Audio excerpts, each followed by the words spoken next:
De ce talk show de WNBA Never Stop. On enchaîne avec la dernière partie, c'est dans quelques instants, tout de suite les amis.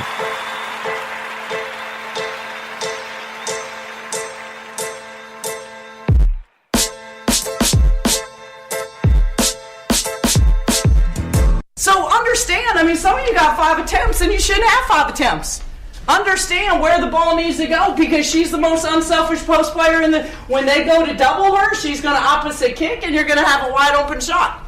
So understand in terms of they had no answer through her. Okay? Defense, rebound and run. Defend, rebound and run. Okay? And when you talk about an identity, right, that means it needs to be your identity.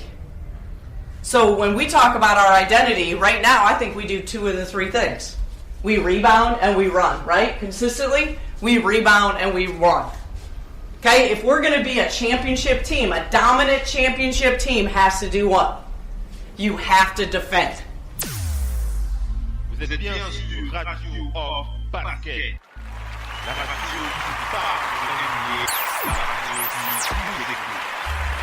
Basketball, c'est mieux à la radio.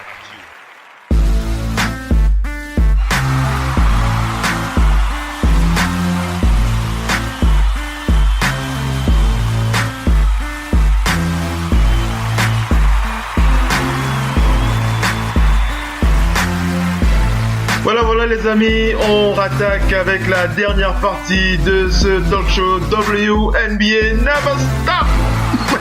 Voilà les amis, vous l'aurez compris, on va continuer de parler de cette ligue. On s'est dit en début de talk show.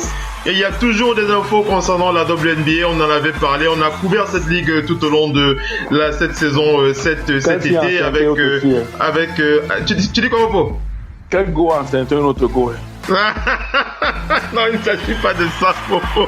Il ne s'agit pas de ça. Quoique c'est une info, ça fait partie des infos que l'on attrape comme ça sur les réseaux. Donc, on vous l'a dit pendant cette rubrique WNBA Never Stop, tous les dimanches, pendant le NBA Flash, on reste en contact de cette WNBA pour vous tenir au courant de ce qui se passe dans cette belle ligue. Allez, on enchaîne rapidement. On est sur la fin de ce talk show pour aller du côté des Stars de San Antonio, les Stars de San Antonio qui ont pour projet, alors c'est officiel, ils vont délocaliser les San Antonio Stars qui vont délocaliser leur équipe. Donc ils vont quitter San Antonio. Ils pourraient rejoindre probablement Las Vegas. C'est ce qui est en train de se tramer du côté des Stars. Alors ils ont publié une lettre officielle où ils parlent de ça. Vous retrouvez cette lettre sur le compte officiel de cette équipe. Où ils parlent donc de leur décision, avec la WNBA et Stars Sports Entertainment qui sont donc en train de négociation avec les San Antonio Stars pour acheter et délocaliser cette équipe des Stars de San Antonio. Voilà, donc l'information est sortie ce jeudi. C'était jeudi dans la nuit que cette information est sortie du côté du média mysanantonio.com. Donc voilà, les San Antonio Stars qui vont déménager donc l'année prochaine.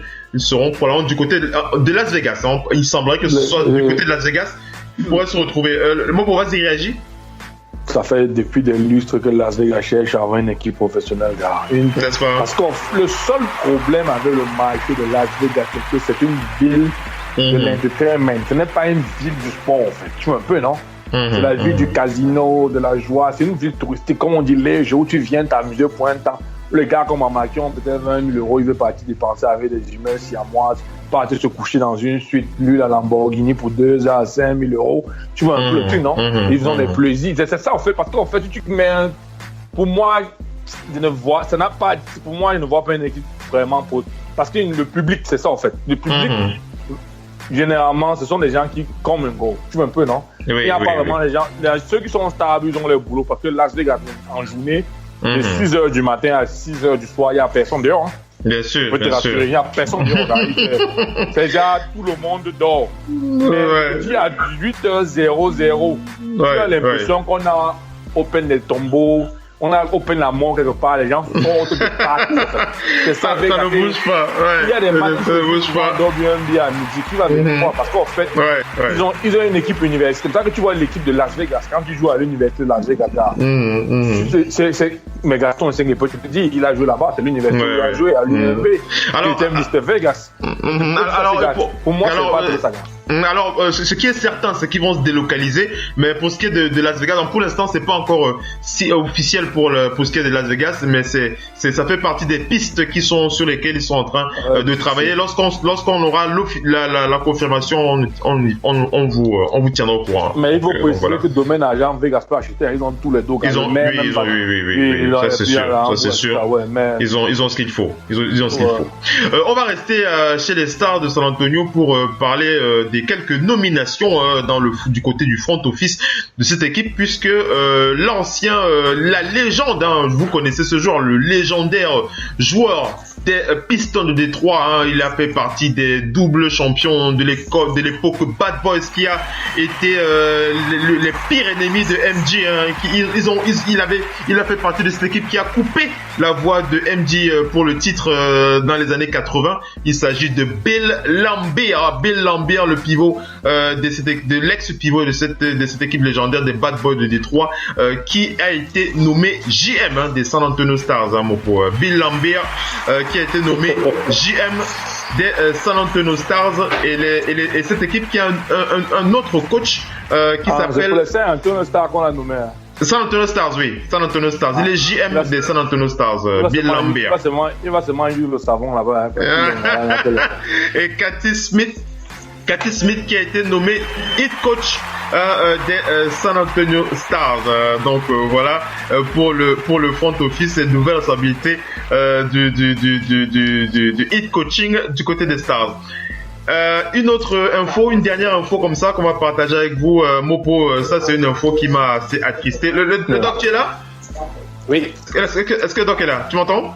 Oui, je suis là. Voilà, c'est une info qui va aussi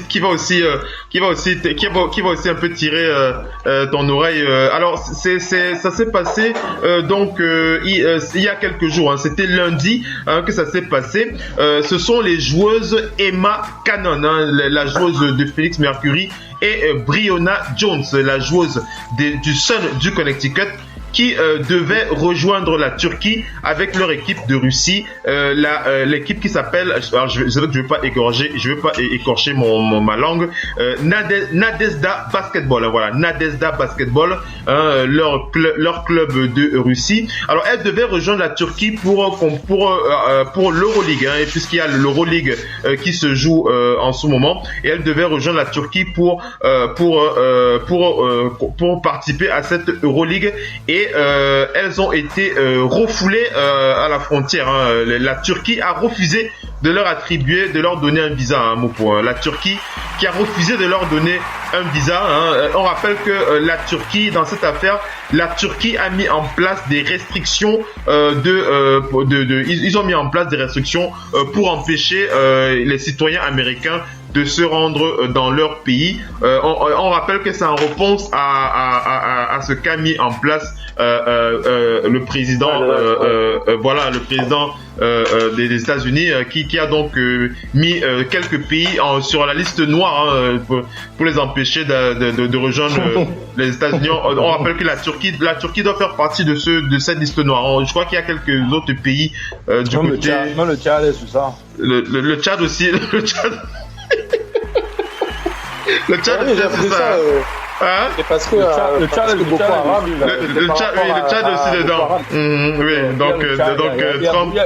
Je pense voilà, donc la Turquie qui a aussi mis en représailles cette restriction pour bloquer les citoyens américains qui se rendent là-bas. Donc voilà, les deux joueuses de WNBA qui se retrouvent dans cet embroglio politique, et elles ne peuvent pas rejoindre leur équipe en Turquie. Je crois qu'elles vont attendre que leur équipe quitte la Turquie pour continuer à jouer. Mopo, c'est dommage, c'est dommage. Ah, c'est dommage, c'est pas leur faute, les gars. C'est pas leur faute, ouais. C'est le monsieur qui est en poste là qui dérange, donc.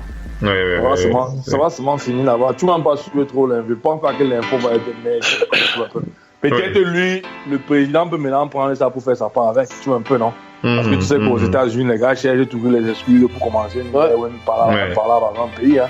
Une chose j'en suis, je sais que le monsieur qui est là-bas va commencer à dire non, mon petit, tu me fais ça. Je vais te monter le feu.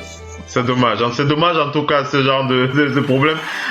Donc c'est dommage ce genre de situation. Oui, les sportifs qui viennent trinquer. Les sportifs qui viennent trinquer sur un truc comme ça, finalement. Mais c'est pas que les sportifs, hein. Il a créé des problèmes à beaucoup de gens dans son pays. Parce qu'il oublie que eux, ils sont plus dans le monde que le monde chez eux, hein. C'est la différence. Ils vont plus vers le monde que le monde vient chez eux. C'est difficile. Hein. Et c'est une réponse souveraine, hein, parce que je vais te dire, moi personnellement, il faut prôner la paix, mais j'aurais aimé que pour qu'ils ressentent un petit peu ça, que beaucoup de pays fassent ça, pour qu'ils se rendent compte que c'est plus ces ressortissants qui sont ailleurs, hein, qui ont besoin d'aller ailleurs. Parce que il faut préciser, avec un passeport américain, tu es visa free dans beaucoup de pays. Déjà, tu penses à l'entrée. Or, tu vois dans d'autres pays, tu ne peux pas entrer aux États-Unis sans avoir un visa ou traverser l'immigration. Tu vois un peu, non? Tu peux pas prendre le visa juste à l'aéroport, en fait. Tu vois un peu, non? Et vraiment, comme précise, c'est vraiment triste, hein, parce que il y a des pays. Ouais, tu viens à l'entrée, la gare, on te le met dans le prochain vol, gars. Tu tournes, tu barres la peur, là. Mais tu sais, à cause de lui, les deux passeports les plus forts au monde avant, c'était anglais et américain à égalité. Je pense qu'il y avait 56 ou 52 pays accessibles avec. Les États-Unis sont passés en dessous de la France, parce qu'avant, derrière, il y avait France et je sais plus, 2, 3 et Belgique, un truc comme ça, et Allemagne. Et ils sont passés en dessous les États-Unis, parce qu'il y a quelques pays qui ont aussi fait la même restriction. Ils ont dit OK. Comme c'est ça. Nous aussi on bloque. C'est triste, et voilà, les sportifs qui sont aussi touchés par ces problèmes politiques, et voilà, c'est dommage. Donc voilà pour cette WNBA Never Stop. On continue à vous abreuver de quelques news que l'on peut attraper comme ça. Dès qu'on a des news en provenance de la WNBA, on n'hésitera pas à les partager avec vous, que ce soit des news directes ou indirectes. Donc voilà, Et on va remercier, je vais me remercier un de mes collaborateurs qui étaient présents sur le parquet ce soir. Le Doc One Piece, ça nous a fait très très plaisir que tu sois sur le parquet, le Doc. Ouais, plaisir est partagé. Merci le Doc d'avoir été avec nous. Plaisir.